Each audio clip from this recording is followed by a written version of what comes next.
and we are joined by Jillian C. York, author of Silicon Values, The Future of Free Speech Under Surveillance Capitalism. Jillian, thanks so much for being here today. Thank you for having me. Of course. Silicon Valley, you wrote about this, I think, at the start of your book about Silicon Valley's conception of freedom being a libertarian one. And I still think sometimes people have difficulty grasping that concept, maybe just because of like a liberal aesthetic or just something as shallow as an association. Guys, I'm not on camera.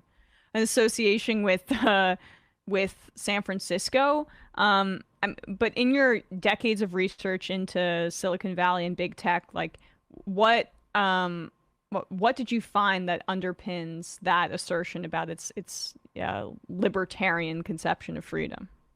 Sure. I mean, I think a lot of the early a lot of the early internet thinkers were libertarians, self-statedly so. But really, what I've seen is that a lot of these companies pay a lot of lip service to freedom of expression, to human rights. I mean, we've seen this with Meta or Facebook's latest human rights report, which is pretty shallow. But ultimately, these companies are doing what's best for their bottom line, and not what's best for their users or for rights. Right. And you mentioned Meta and Facebook there. I think that was a large focus of your book. Why would you say that Facebook is kind of the worst offender in terms of the structure of that company, and what do you find about it to be so problematic? Yes, I mean, I think it's fair to say that all of the major tech platforms, social media platforms, have problems with their policies and practice, but Facebook or Meta really is one of the worst offenders. And part of it is the structure of the board and the company, the fact that Zuckerberg himself, has a majority majority share in the company, but also just the fact that they really they put a strong focus in the United States and on issues there, but they really marginalize the rest of the world and the rest of their users, even though those users make up the majority.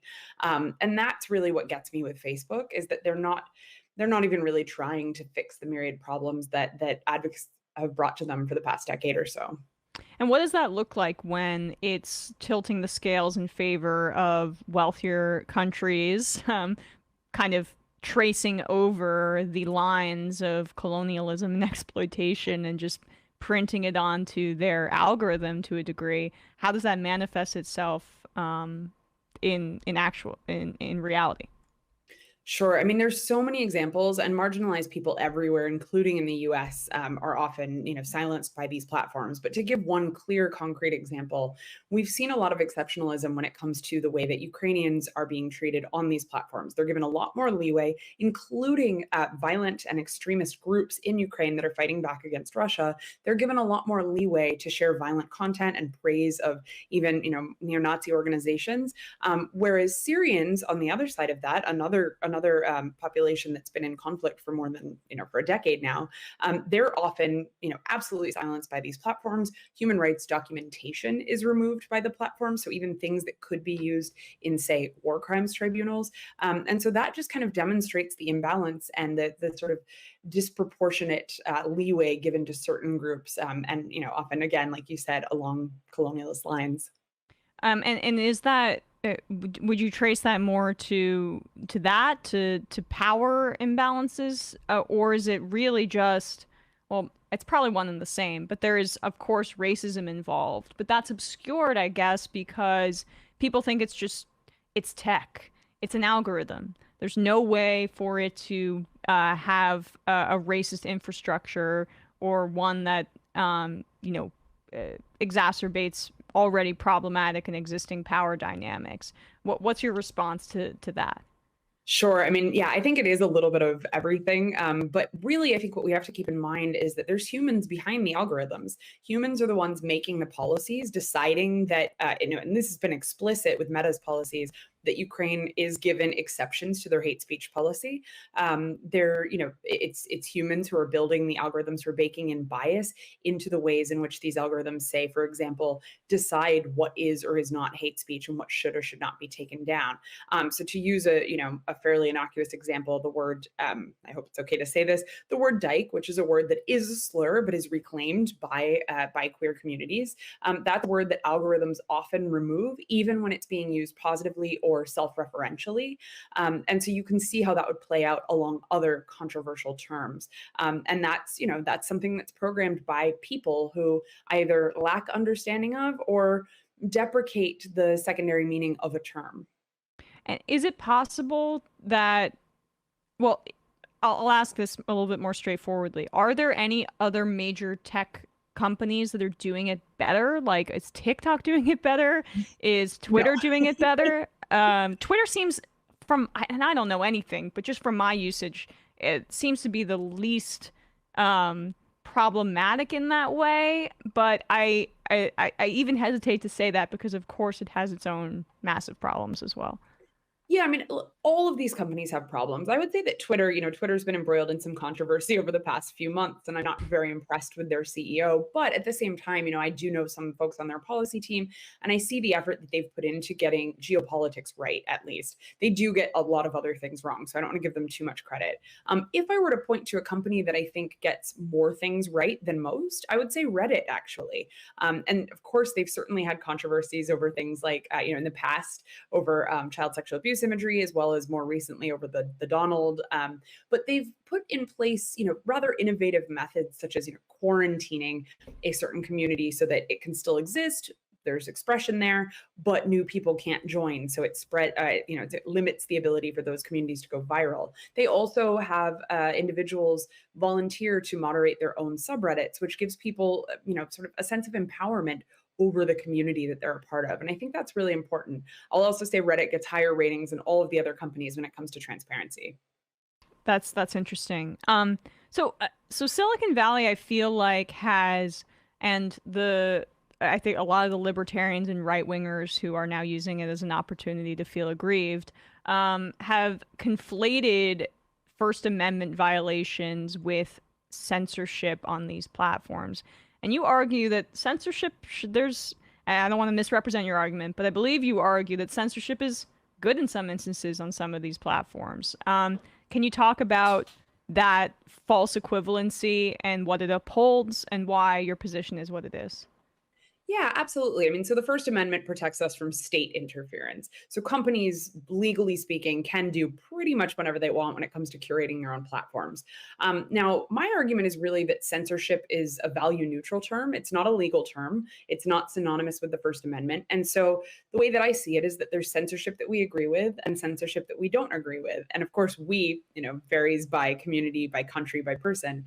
And so, for example, I think it's fair to say that the majority of us agree that child sexual abuse imagery absolutely should be censored. And that's okay. We should just be honest about what we're doing there.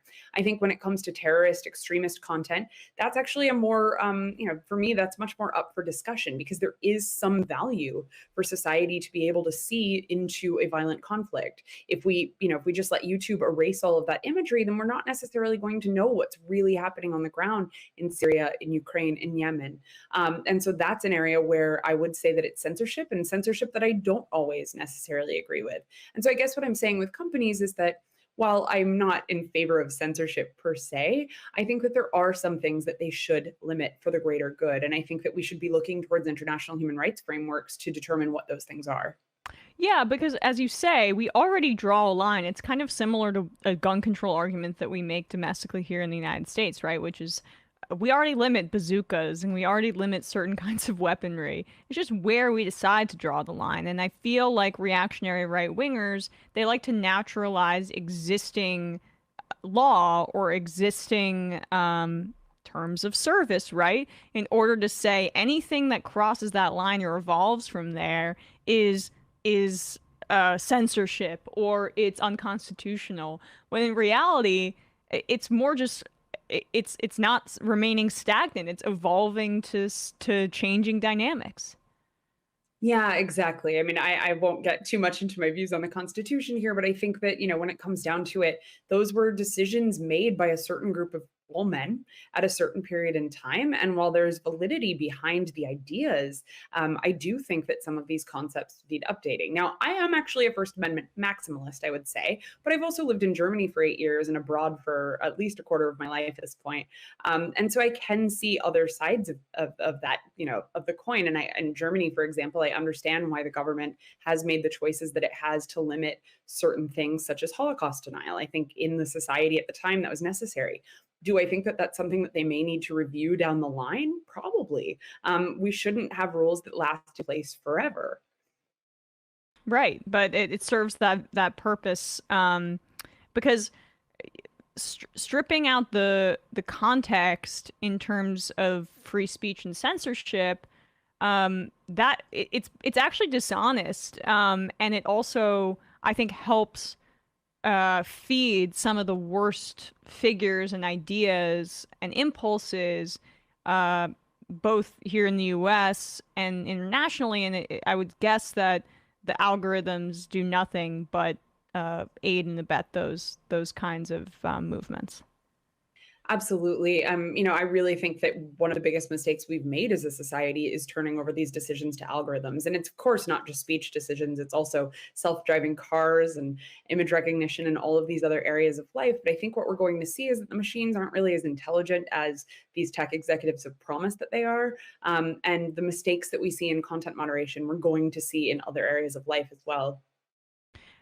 So as you mentioned, you've lived abroad, and I want to get into your time living in Morocco, which you talk about a bit. But just in terms of these social media companies being international corporations, we talked about how they have double standards for different countries, but they also have to deal with uh, law domestically in each different country and respond to that in terms of how their users are going to access their app or their website. What were some of the problems that you found that companies like Meta or Twitter encounter when when trying to have its technology fit into different laws on a country by country basis?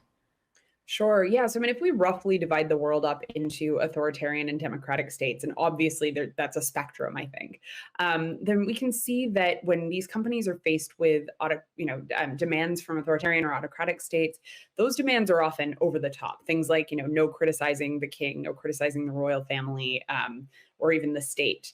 And so that sort of thing is often in the early days these companies refuse that sort of demand. We saw this early on with YouTube, and I believe it was Thailand. I hope I'm getting that right. There's a lot of stories back there. But over time, democratic countries also began to make demands. I think France was one of the early ones, with demanding that Yahoo auctions took down Holocaust memorabilia, or sorry, World War II. Nazi memorabilia. That's what I'm trying to say here. And over time, we've seen, for example, Germany, where I live, enact regulation that forces companies to take down hate speech within a certain brief period of time. I don't know what the current number is, but when the regulation first came out, I think they were looking at a week or 24 hours. And so that sort of law, while maybe well-meaning, is often then copied by other countries, and then we see it sort of morph and turn into this beast. And we've seen countries like India, Turkey, Mauritius, a dozen more, I think. It's kind of called the Brussels effect, right? Gosh, now I'm just mixing up terms. But we're kind of seeing these laws that are created in Europe then be replicated elsewhere throughout the world, and often in really damaging ways. And so, I think that companies are in a tricky position, but I also think that it's up to democratic states to create internet regulations that are not going to be used in that way. Because what we are seeing is kind of a new fragmentation of the internet, what, a lot of people have been concerned about for a very long time. You cited, I believe, an example of Myanmar, and Facebook's. I think some people are aware of this example, but about the way that the genocide was against Rohingya Muslims was treated by the Facebook algorithm and the powers that be there. Can you talk about that story a little bit? Yeah, absolutely. So in that case, what we saw was that public figures, including members of Myanmar's military, including well-known, comics and other, I think, monks. So a number of different public figures in Myanmar were using Facebook to incite violence, to incite genocide, essentially against the Rohingya. And I'm not sure that it's even fair to blame the algorithms in this case because Facebook staff were made aware of this and still failed to act. They only acted after an investigative report. I can't recall if it was Reuters or AP, but a large scale investigative report several years into the ongoing genocide. And that was what prompted Facebook to finally take action. Part of the thing here was actually not the algorithms, but the fact that they only had, I think, something like 4 people on staff who could moderate in the Burmese language. And we see that sort of disparity all over the world with these companies. Facebook is often the worst, but Twitter is also under-resourced in a number of different geographies. So that's a real problem. In addition to the algorithms, not necessarily knowing the terms or being programmed, sorry, not knowing, but being programmed with the correct terms and the correct definitions of terms, we also see a lack of human moderators to do this job, which is a very, very difficult and harrowing job, as many of my colleagues have done research into. And it's just so unprecedented because, like, again, we're still having conversations about free speech as a dynamic between a person or group and a government. And there's this third party now that has untold power, and it also is a third party that exists. It crosses country lines, but it also exists in its own right within those countries. And so, I mean, do you think that the relationship between these three parties is not adequately reckoned with when we're talking about what free speech is? Because now it's, a government and a multinational publicly traded tech corporation who that's also in the mix with an individual slash group. Yeah, I think we've gotten better as a society about talking about this. I think the media's gotten better about it. But I remember even just 6, 7 years ago when I was giving talks about this, people would come up to me after and say, oh, but it's a company. Like it can do what it wants. They don't have a military behind them. So, their decisions don't really matter. And I think that they do matter. I mean, on the one hand, we saw yesterday in I hate to bring it up, but the Alex Jones trial, where he was booted off a lot of these platforms and still made even more money than he was making before. So in some ways, this whole, the phrasing of deplatforming works, something that I see all the time on Twitter. Does it really? Like, is it actually effective? Maybe we heard less from him, but if he's still, bringing in a profit, I'm not really sure that it's that effective. On the other hand, deplatforming does work, or the silencing of people does work when those are people with marginalized identities, people who don't necessarily have another means of communication. And I'm thinking more about people in countries where the government is also a censor, where the government is also oppressive. So Egypt is a very good example of this, where people don't necessarily have other channels than these American platforms through which to share things that are going on the ground, because all of those other platforms are either captured by the state or have been shut down. And so I think we do have to think really carefully about what this means. And I think we have to view it through a global and not a US centric lens, because so often these conversations, these slogans that get thrown around like deplatforming works, don't take into account the real needs and rights of people throughout the world. So you mentioned Egypt there. I guess that's a good way to talk about your work and your study of the Arab Spring and that time period and big tech's role in that. You lived in Morocco. Talk a bit Mhm. about your experience there and what your observations were. Sure. So when I lived in Morocco, I was in my very early 20s. I went there to teach English after having studied abroad there for a brief period. And when I arrived, I think the very first night, I went to an internet cafe to send some emails home and went to log into my LiveJournal. So I'm dating myself here, and found that livejournal.com was blocked in Morocco. It took a couple days of figuring out what that meant. From the U.S., I'd never encountered internet censorship back then. This is about 2005 or six, and I found a couple things. One, that the government was in fact blocking it. And two, that the reason for that was that people were using the platform to document some of the human rights violations happening in the Western Sahara, which is occupied by Morocco. And so that became a really interesting thing for me to look into and study. And through my, just curiosity about that, my blogging, I started looking into the free speech situation in the country, and the plight of journalists who at the time were really being persecuted by the government, for a number of different reasons, which are documented in the book. But through that, got involved in some networks throughout the Middle East and North Africa region, and really got to know a number of people who would then, just a couple years later, go on to be key players in the uprisings, including Aleb Fattah, a really good friend of mine who is still in prison on hunger strike in Egypt right now. We've been pressuring governments to to get him out. He's a British citizen. So sorry, I had to throw that in there. But yeah, so that work became really important to me. And through that time period, I was just really involved in, connecting people to media, documenting things that were going on, talking to press about the situation of the internet. As you know, the internet was shut down by the Egyptian government with the help of a multinational tech company.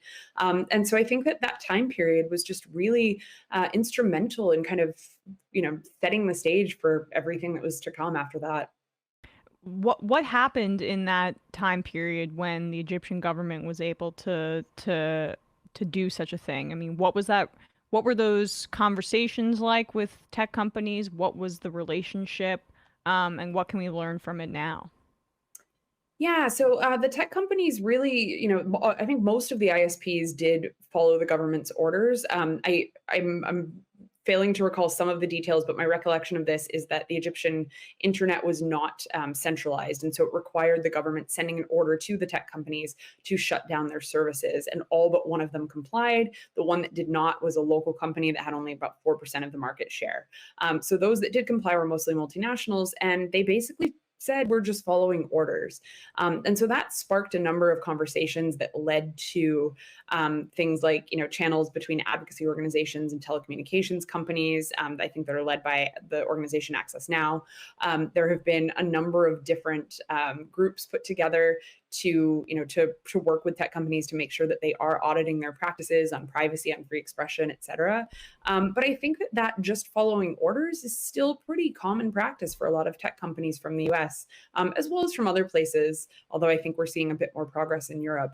But still, the US tech companies are the big ones. And so if they get a demand from, a government such as Turkey, Israel, I'm thinking countries that, do have large market share and are in some ways ostensibly democratic, although perhaps on the decline, they're going to follow those orders. And so, while they may refuse a request from a smaller autocratic nation, they're not going to say no to a country where they've got, a strong economic stake, and therein lies the problem. Yeah, and you mentioned an audit of these uh, multinational or not multinational, but of these tech companies. We've never done an audit of a Meta algorithm or a Facebook algorithm or the way that that content is disseminated. I mean, what would that look like? I think we've talked a lot on this program about antitrust as a good avenue to pursue breaking up some of these tech companies and their stranglehold on things. But I'd be very curious if, there was some sort of congressional subpoena and we got to look under the hood if, Democrats were serious about anything. Yeah, I mean, there's audits being done of the policies and some of the content moderation practices. So one group that does that is the Global Network Initiative, and I believe that there are others now forming. Ranking Digital Rights is another group that looks at this stuff. But the fact is, nobody really is able to look under the hood at the algorithms. They're seen as or declared to be proprietary, and so because of that, they're protected, and that means that we don't have the ability to look into them, and so we're basically relying on these companies to self-audit. I can't proclaim to be an expert on, how Congress could get around that or do this. That's where the lawyers would come in, and I don't want to misstate anything here, but I think that we are reaching a point where we do need to know, what is being programmed into the algorithms. This goes in a couple of different directions. One is the algorithms that are being used to moderate speech, and we've seen the problems of that. But I think another one is the algorithms that are used to curate our feeds, to show us the things that we see on a daily basis too. There's a whole bunch of issues there as well, from the ads that were being shown to the fact that, for me, I go on YouTube to watch like a makeup tutorial and it's 6 or 7 videos until I'm getting right-wing extremism sometimes. That is very curious, and I think that we should be looking into that. So you talked a bit about, or I shouldn't say a bit, you in your book about censorship of sexuality on some of these or not programs, but apps and websites, and that was it was something I haven't heard discussed much outside of, you know, the hashtag free the nipple thing that happened like 5 years ago or whatever. But I haven't really thought about it too much since. Why were you so impassioned by this particular topic, and you know, what do you suggest for how some of these tech companies can respond? Sure. Yeah. I mean, so I've always been really interested in kind of free body culture, Freikörper culture in Germany, and as well as, you know, parts of where I grew up in the US. And so the idea that the human body is something inherently sexual has always really bothered me. And so when the Free the Nipple campaign came about, which was almost a decade ago now, maybe 8 years Oh ago, wow. Yeah. I was, yeah, like 2014, I think, I was really happy to see that people were taking on this notion. And it was only a couple years after that that I started hearing from and listening to sex workers who, you know, or people who are even sex work adjacent. So this is a spectrum between things that are not legal in the U.S., but things that are, but also things that are completely legal and not even really sex work, such as pole dancing. Those folks are constantly being silenced by these platforms, and not just having that content taken down. So it's not always just explicit content being removed. Sometimes they're losing their entire accounts. Sometimes they're even losing their PayPal or other payment accounts because of the work that they do. So I spoke with somebody in the book who wasn't even able to pay for groceries because that person was posting videos related to sex work on Instagram. So these companies seem to be talking to each other. We don't necessarily have that evidence, but nevertheless, that's really where my interest comes from. Is that you know, for me, it's particularly when it's legal, but even when it's not, it's a profession, and we wouldn't be okay with censoring a florist. Why are we okay with censoring somebody who chooses to sell sex? And I think it's just really troubling. And so that's why I documented that. I actually dedicated 2 chapters to it. One is about more about sex. The other one's more about the human body. But I think that they go hand in hand. And it just goes to show, you know, how I think the U.S. is really out of step with a lot of other countries on this matter. Well, we are puritanical, but they're also, I mean, what's your reaction to the rise of something like OnlyFans? I know it's a little cloistered on the internet, but maybe that's some sort of progress in that way. I hesitate to even say that. Yeah, I mean, I think that there's, you know, I think that it's troubling in a society when that's people's only option, and so I think we should say that outright, that people should have options for employment and options for, you know, making money. But there are people who choose that profession, and I think that's absolutely fine. I also think OnlyFans is a really interesting case because I think it was last summer. Time is a confusing entity these days, but last summer, OnlyFans tried to shut down sex work on its platform, or shut down at least certain types of explicit things like porn. And they got so much backlash, and it was really interesting to see. They actually, you know, they dialed it back. They changed their minds. And we've seen other interesting things like I think it was the museums in Vienna choosing to put their artwork on OnlyFans, just to protest against the fact that some of their nude art gets censored on Facebook. So I think it is progress in some ways, at least within the society in which we live. Yeah, but at the same time, there could be ways for there to be homes for for nudity on just standard social media platforms where you could control or turn things off. Say, you know, if you have a 10-year-old, I think that's fine to say, okay, turn off the nudity thing on Instagram. That was, I think, something that you suggested as well. But the retaliatory part of it, if you break terms of service, we're going to shut down your PayPal account. I Mhm. know that you can't prove that coordination, but that does seem to be a troubling kind of indicator, because these social media companies are so massive and they are the gateway to financial security for so many people, and there's just no recourse, and terms of service is acting as law in that way. Absolutely. I mean, there's a lot to unpack here. I'd say, you know, on the one hand, oh, you said something, and I know I'm missing it. So I'll start with this, and then maybe I'll find my way back to it. Yeah, so I'm talking with somebody now who is based in Europe and who's done porn basically, and pretty popular stuff. And that person has been kicked off of Instagram, even though they were not posting sexual content because of their job, we presume. They've also lost access to other platforms. And again, this is in a country, they live in a country where their work is perfectly legal. And I find that really troubling. I think the other thing here is that these platforms could, that's what it was. These platforms could make adjustments to the way in which they filter content. So we know that they use facial recognition to detect not just facial recognition, image recognition to detect certain things. So they're able to detect, say, violent content, first-person shooter videos, breasts, whatever it is. So why not use that? Why not put that tool in the hands of users and have users be able to filter out really whatever they want, whether it's nudity. You can say, I don't want me or my children to see nudity, and that's fine. That's a person's decision to make. But why do we have to ban it for everyone based on the needs or demands of the lowest common denominator? And I don't know who that is, frankly. Over the years, I've surmised that it's that it's the United States and puritanical culture, that it's the demands of Saudi Arabia, but ultimately I kind of think that it's Mark Zuckerberg. I think that these decisions are being made by people in a company who impose their values on the rest of us, their Silicon values, so to speak. Yeah, wonderful Sorry. plug there. Yeah, no, it was perfect. I mean, I actually, now you remind me that I did want to talk about Zuck, right? Mm.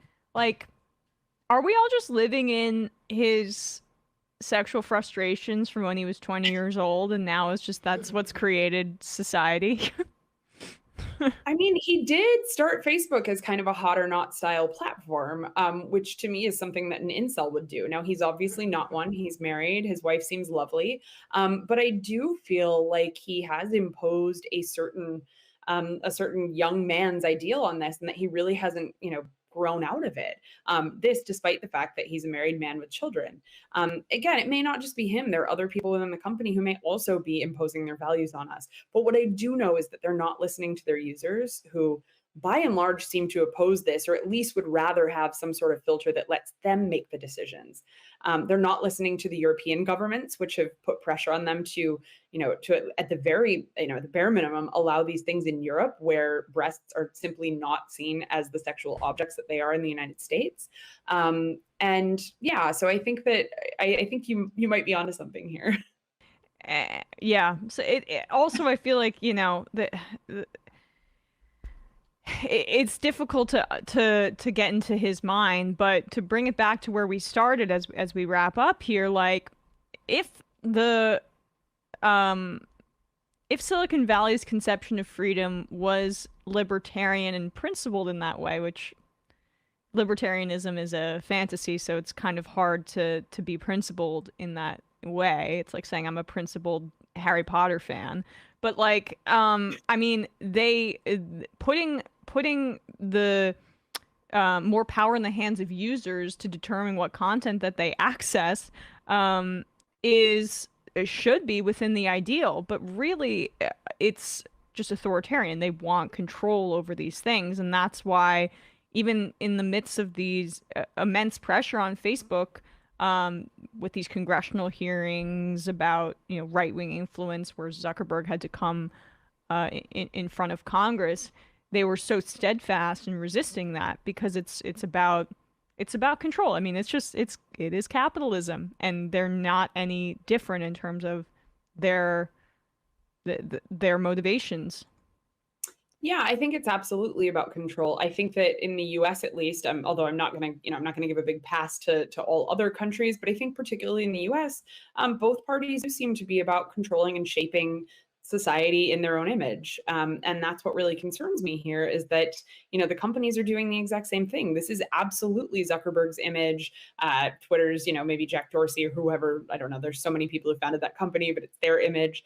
And those are different images, but they're nevertheless not it's not putting power in the hands of users. And so I would love to see these companies change, but I would also love to see new ideas for platforms, radical ideas for platforms come about that, that are platforms that are controlled more by us. And it's hard sometimes to see what that looks like, but thankfully there are lots of really cool people who are working on that. Yes. Well, Jillian C. York, author of Silicon Values, The Future of Free Speech Under Surveillance Capitalism. Thanks so much for your time today. Really appreciate it. Thank you, Emma. Of course.